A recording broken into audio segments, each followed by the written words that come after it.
Hi, I'm Todd Nauck. Welcome to my YouTube channel. So today is August 28th. August 28th is Jack the King Kirby's birthday. The late great Jack Kirby, who was responsible for creating so much of the Marvel Universe, as well as creating some really cool stuff like the Fourth World over at DC Comics, and so many other cool things. We celebrate his life and his career and all that he did for comics on this day. We kind of do it every day, but today we really focus on it in celebration of his birthday, and we do that with Wake Up and Draw. Wake Up and Draw is something that's started by the Jack Kirby family's foundation, Kirby for Heroes, who has partnered up with the Hero Initiative, which is a charity to benefit creators in need, to take these warm-up sketches that we would do each morning. Well, these specific Wake Up and Draw sketches will be auctioned off later on. Links to the Kirby for Heroes and the Hero Initiative are all in the information in this video below. So you can go down there to click to learn more about it and to learn about the auction, so you might be able to bid on some of the pieces that will be, or any of the pieces that might be offered up for this. So, and I will definitely have a piece, and I'll be drawing that piece for you right now. I'm going to draw Medusa from the Inhumans. I thought she'd be a lot of fun with all of her hair. She's a really great Jack Kirby creation, and she's really popular now, especially in the Marvel Comics, and I guess Inhumans have a TV show coming up hopefully soon.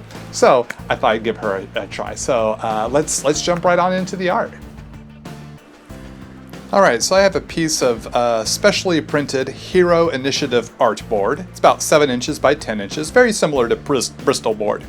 And I'm using the Toga 0.3 HB lead mechanical pencil. You've probably seen me use this pencil in most of my videos.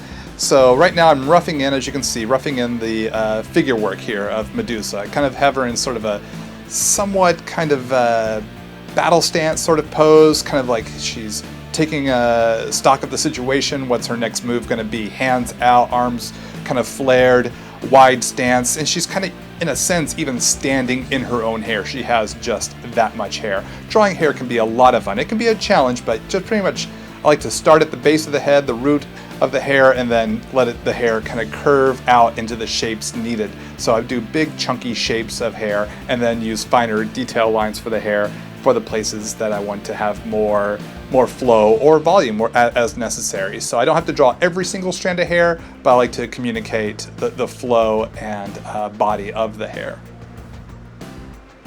So I have a lot of lines I'm dropping here on the page. Of course, we have a lot of hair to deal with, but I like to have the hair kind of falling over her arms and over her legs. So I fully draw in where the arms and legs will be, and then drape the hair over that, so I know how the shape, form, and mass will fit together, so that the arms are believable all the way through. So it's good to draw all the way through, kind of like a follow through, like when you throw a ball, you carry your arm all the way through the throw for accuracy. Same when you're drawing. So whatever it is you're drawing, you draw the entirety of it, and then whatever overlaps that, whether it be clothing or another object, or in this case, Medusa's hair, you want to draw that arm or leg all the way through and then cover it. And then as we go into inks, I can ink the hair over the shoulder or over the forearm, but then I don't have to ink what's underneath it because it will be hidden. But I penciled all the way through to make sure I have the form and shape and that volume working right.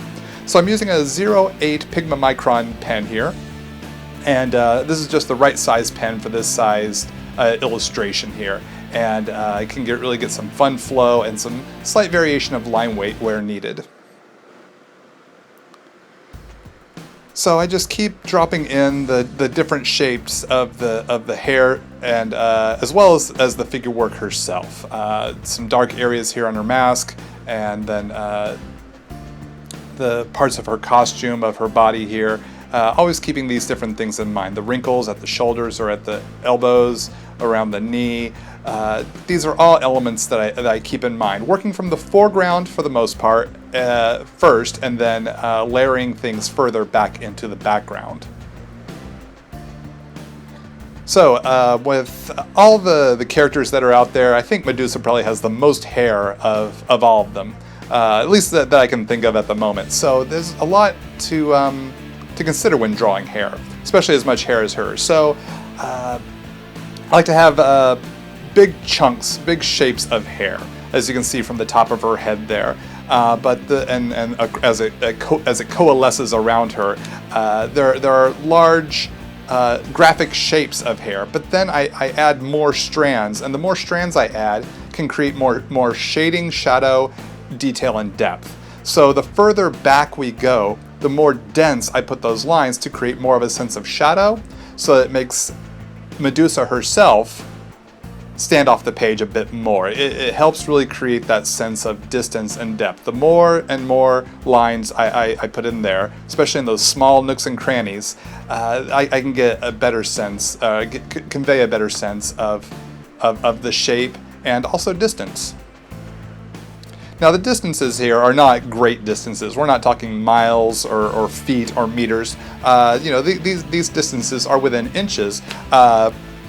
Maybe a foot from where her furthest hand forward is to the back of her hair back there, but still, there is a sense of depth and distance, and I want to convey that even in a close-up shot like this, and the density of lines will help convey that. And plus, it's a lot of fun to draw, especially when we start getting some curlicues in here from her hair, because it's a living being. Her hair is actually alive. She can control and manipulate her hair. Wouldn't necessarily say it's a sentient being, but it moves. We can't move our hair, but she can move her hair and do some amazing things with it. And it's fun to get to play with that. You almost make it a character unto itself. You can let it come to life by the way you move the hair and let it do things like swirl about her, like I have in this shot here. So I used the Pigment Micron 01 and 005 for the finer details there in the face. I need the smaller pen to get that crisp, clean line that I want for her face. Using the 08 at a size this small would have muddied the face, I believe. So I needed that finer tip. So you got to be ready to switch out the different pen size tips to make sure you get the right sized line for what it is you need.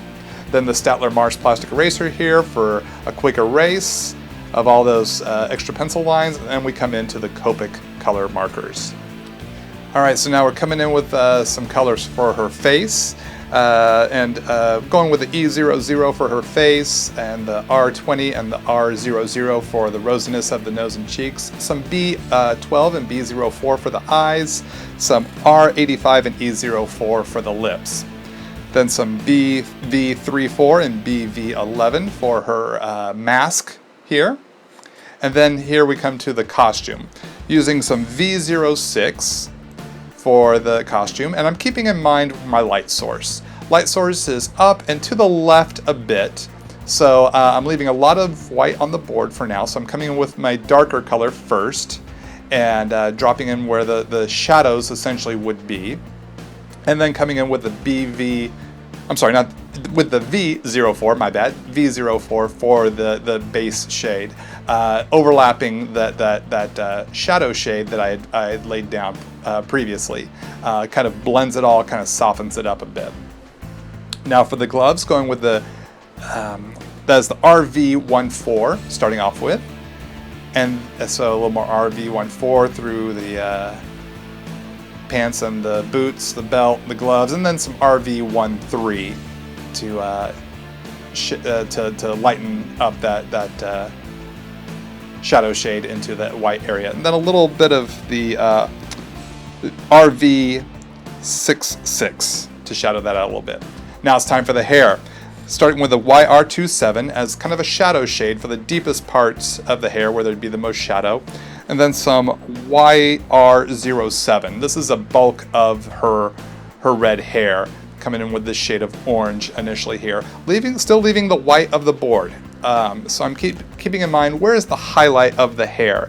How does the hair flow around? And if you look at a person's hair, and I study real life hair just to kind of get an idea of where the highlights would fall or the shadows would fall. And so if you look at some healthy hair with body and bounce, you look at a Clairol ad, you're going to kind of see these kind of rings of light, of highlight that come around from where the light hits. So I'm kind of keeping those sorts of ideas in mind as I color Medusa's hair. So now I'm coming in with a lighter shade of orange, the YR12, and blending this on through, using up a little bit more of that white area here, and blending that that lighter shade of orange into the regular orange. Now I wanted to come in, I wanted to put more red in her hair. I felt the orange wasn't red enough, so I'm coming with some R24, and I'm dropping that in here in some key places where I still leaving space for that YR07, but a little darker red, and then I want to go even a little bit darker, so I went with the R27. Dropping in some R27 in the places where I want a little darker shadow, a little more potent of a red. All right, now it's shadow time. Coming with some Cool Gray 01 for initially here on her face, and then a Cool Gray 03 for the deeper shadows, like under her nose. Now I'm coming with some Cool Gray 4 for her costume. I just needed to be a little bit darker as I'm dealing with the purples here, and the pinks as well. So some Cool Gray 4. And now a little Cool Gray 5, a little darker shade even still. And using that same Cool Gray through her hair. Lightly, don't want to overpower, but I want that. I like using these cool grays to start dropping in shadows because it helps, I think, kind of ground the character in reality. It's not quite so bright and skittle colored, but it gives her a little more realism in the shadows, not just allowing darker colors to be the shadow, but the cool grays to bring the shadow. Then some, let's see, we got some BG93 for the background and some G40, and then some B000 to blend up here through the background, just to give her a little bit of an environment to live in. Then some Uniball Signo white gel pen here. Just cutting in with some white here to give some extra strands of hair, some of the highlight hair. Kind of just gives us some of those little tiny strands that we might want, and it gives a few extra highlights to her hair as well. Oftentimes pulling from the white there left in the hair through the color to convey that those extra highlighted strands of hair. And there we go. Medusa, all drawn up, ready to go. Now she'll be posted on all my social media, and links to all my social media, my Twitter, Instagram, Facebook pages, Tumblr, all that is all linked in the information on this video below. And that's in every video as well if you ever need a reminder. And I'll have a direct link to this image as well in the information below, so you can see a better shot of her on my social media. I want to say thanks so much for hanging out with me today and for celebrating Jack the King Kirby's birthday. We owe a lot to Jack Kirby. He created so much of the Marvel Universe, the characters that we love, with Captain America, the Fantastic Four, Iron Man, Thor, Hulk, the X-Men, Daredevil, Silver Surfer, the Inhumans, and so much more. As well as at DC, he created the Fourth World with one of the best, my personal favorite villain, Darkseid. It's hard to get a bigger bad than Darkseid over the DC Universe. So we owe him a lot, and I want to say thank you to the Jack Kirby family, Kirby for Heroes, as well as the Hero Initiative for all the work they do to support creators, especially the legends and the forerunners who have gone before, comic book artists and professionals such as myself. We owe a lot to so many, and by supporting the Hero Initiative, you're supporting the people that created the characters that we know and love. So please do keep an eye out for the auctions, and someone will have a chance to auction and be able to purchase this piece. And like I said at the top of the show, all funds that are raised during the auction for Wake Up and Draw, all that money goes directly to the Hero Initiative to help out those comic creators in their old age. So you're doing a good thing. So I want to say thanks so much for hanging out. Please do subscribe. Just click right there to subscribe to my channel if you haven't already. I really appreciate that. And this way you don't miss out on future art videos. And you can check out other videos like that one right there. It's one of my personal favorites. So I hope you have an awesome day. Keep on drawing, keep having fun, and I hope to see you again real soon. All the best, everybody. Bye-bye.